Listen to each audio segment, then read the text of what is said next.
alagad kini or nagaserve kini ingon nakahayag pinaagi sa ato ang mga testimony. Usa ka ni testimony, mga testimonyo sa ato ang kinabuhi, ato ang pagkinabuhi, ato ang mga liho diri sa kalibutan. Kung kinsa ta, atubangan sa ato ang family, atubangan sa ato ang mga kahigalaan, atubangan sa atong mga kasilinganan, kinsa o unsa ang imuhang testimony.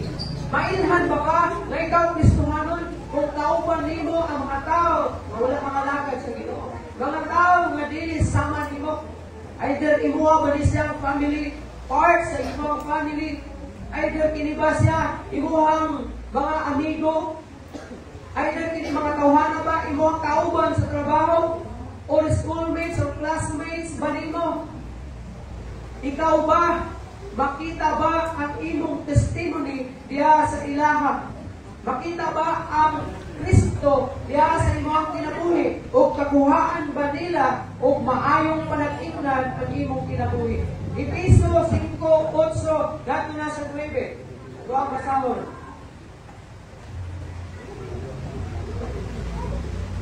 Ingon ang versikulo 8, kay bisan tuod kangingit kamo kaniadto, karon kahayag na kamo tungod sa Ginoo. Pag kinabuhi kamo, ingon ka mga anak sa kahayag, kay ang bunga sa kahayag makita diha sa tanang maayo o matarong o matuod. Igsoon, makita ka ba nini na area sa imong kinabuhi? Makita ba ang imong kinabuhi na diin ikaw nagasidla? Ingon pagani si Pablo, kay bisan tuod kangit-ngit kamo kaniadto. Naghisgot siya, may tungod sa kangit-ngit sa kung kinabuhi kaniadto. Unsa man ang kinabuhi? Katuloy kinabuhi na wala pa ka mga lagad sa Ginoo. Katuloy kinabuhi na ikaw pa'y nagbuot sa imong kinabuhi o wala pa'y labot ang Ginoo. Apan karon na nakaila ka na kang Kristo, ikaw ana-ana sa kahayag o kining kinabuhi ingon pa niya, kining kinabuhi kinahanglan mamunga o mubunga kining kahayag diha sa tanang maayo o matarong o matuod. So unsa dapat ang makita sa tuwang kinabuhi? Nga bunga nga tibaan sa kahayag. Mao kining pagka maayo, pagka matarong o pagka matinud-anon, pagka matuod. Madayag ba ni diha sa atong kinabuhi? Makita ba kita na nagasiglak niini nga area sa atong kinabuhi? Na kita nagkinabuhi na maayong tao?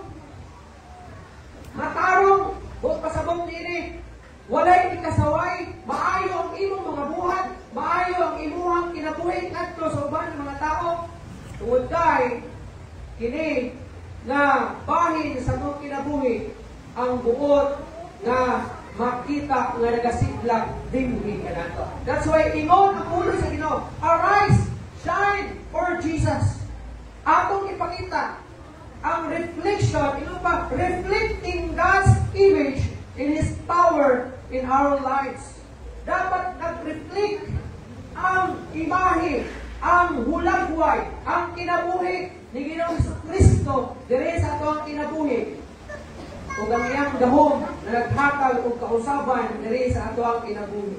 Nag-reflect ba si Kristo diha sa imong kinabuhi? Makita ba si Jesu Kristo diha sa imong kinabuhi? Makita ba ang imong kinabuhi na minanduan ni Ginoong Jesu Kristo?